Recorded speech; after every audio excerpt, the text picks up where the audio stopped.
Assalamualaikum warahmatullahi wabarakatuh. Ketemu lagi di channel Bu Wina. Kali ini kita akan membahas tentang apakah penting hipotesis dalam semua penelitian.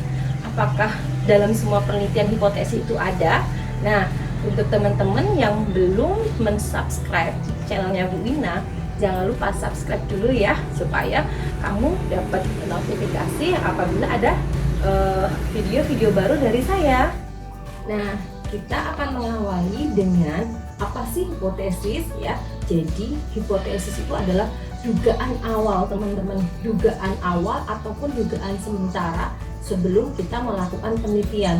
Sebenarnya ketika kita mengambil satu topik atau satu tema tertentu, misalnya nih kita menggunakan sebuah treatment dalam pembelajaran, satu buah strategi pembelajaran apa gitu misalnya. Nah, di awal sebenarnya kita sebagai peneliti itu sudah mengetahui apa ya kira-kira hipotesisnya. Jadi dugaan sementara yang telah kita tentukan untuk mengetahui kira-kira hasilnya seperti apa nanti. Walaupun sebenarnya dugaan ini tuh belum tentu benar gitu kan.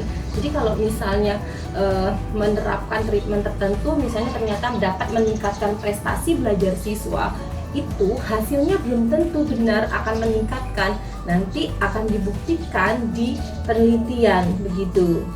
Dari mana hipotesis kita temukan? Nah, biasanya hipotesis itu kita peroleh dari kajian-kajian literatur secara mendalam, dari hasil-hasil penelitian terdahulu, atau dari kajian-kajian teori tertentu. Jadi ketika kita sudah memilih topik tertentu, maka tentunya kita akan mencari penelitian-penelitian sebelumnya yang akan mendukung untuk penelitian kita. Nah, dari situ hasil penelitian orang lain tentunya menjadi menjadi pandangan kita dalam menentukan hipotesis. Oh, penelitian si A dengan menerapkan metode ini atau strategi ini, maka dia akan melihat hasilnya seperti ini. Nah, itu yang biasanya menjadi dasar atau menjadi rujukan kita untuk menentukan hipotesis. Kapan hipotesis kita buat? Ya, jadi hipotesis itu kita buat atau kita tentukan biasanya ketika kita membuat penelitian yang jenisnya kuantitatif. Misalnya nih dalam bidang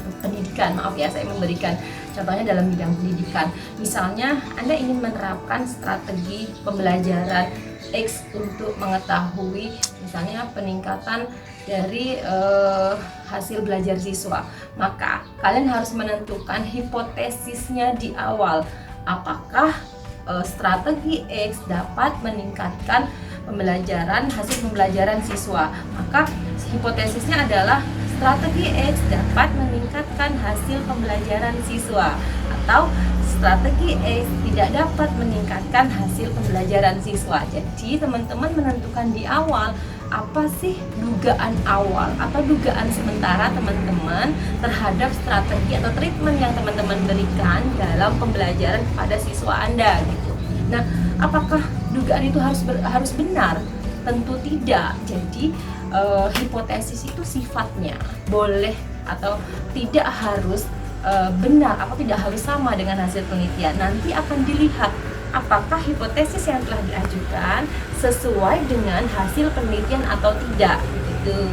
Perlu diperhatikan adalah bukan benar atau tidak hipotesis yang Anda ajukan di awal penelitian, tetapi sesuaikah atau sesuai atau tidak hipotesis yang telah Anda ajukan di awal dengan hasil penelitian. Tidak harus sifatnya benar, sekali lagi tidak harus sifatnya hipotesis itu adalah sesuai dengan hasil penelitian. Kan kita ingin membuktikan bahwa apakah teori yang kita ajukan atau teori yang digunakan sudah sesuai atau belum gitu kan ya. Nah, selanjutnya adalah mengetahui, kita sudah tahu apa sih hipotesis tadi, lalu kita ingin mengetahui apa sih tujuan hipotesis sebenarnya. Jadi ada beberapa tujuan hipotesis yang menjadi acuan ya. Satu misalnya adalah hipotesis itu sebagai bentuk pedoman untuk peneliti. Jadi kan dengan mengetahui hipotesisnya, dengan menentukan hipotesisnya, kita akan lebih fokus melakukan penelitian kita. Jadi kita akan mencari apa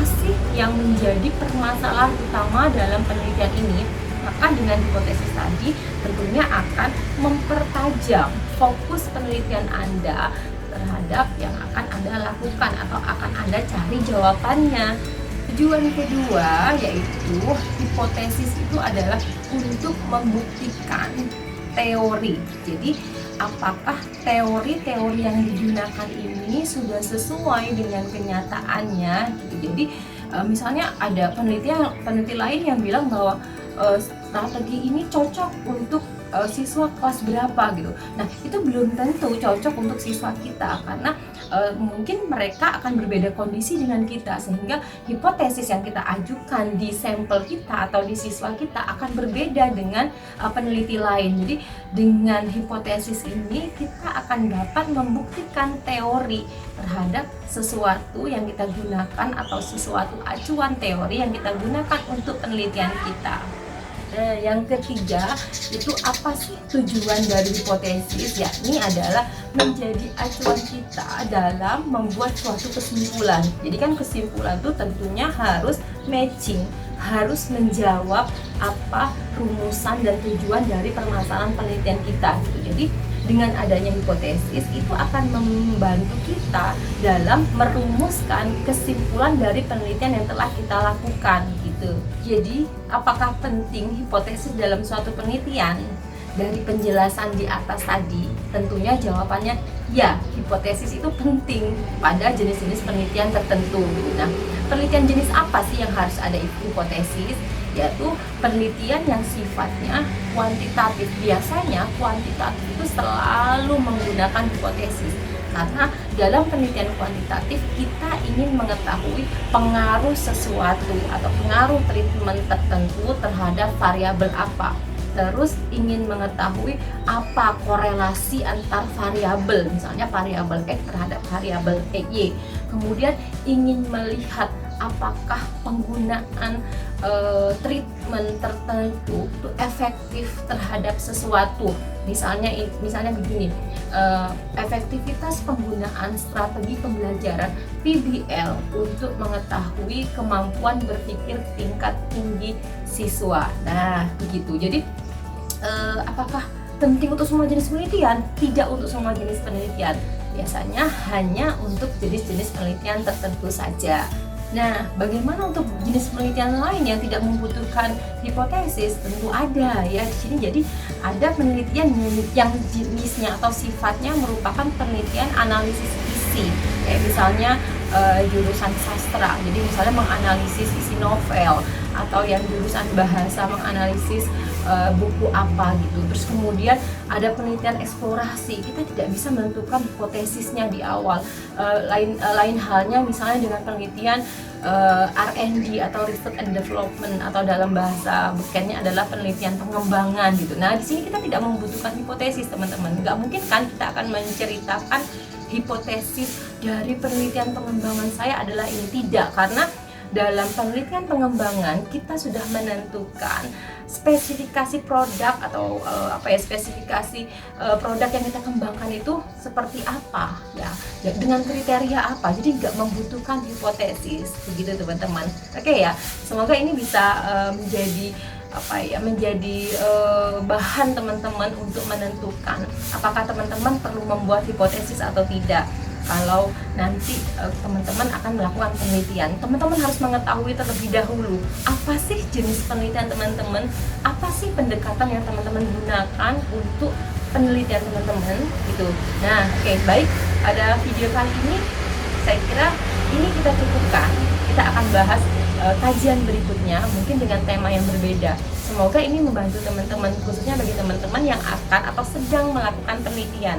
Nah, jangan lupa untuk like atau komen di video saya untuk teman-teman bisa melihat materi-materi selanjutnya.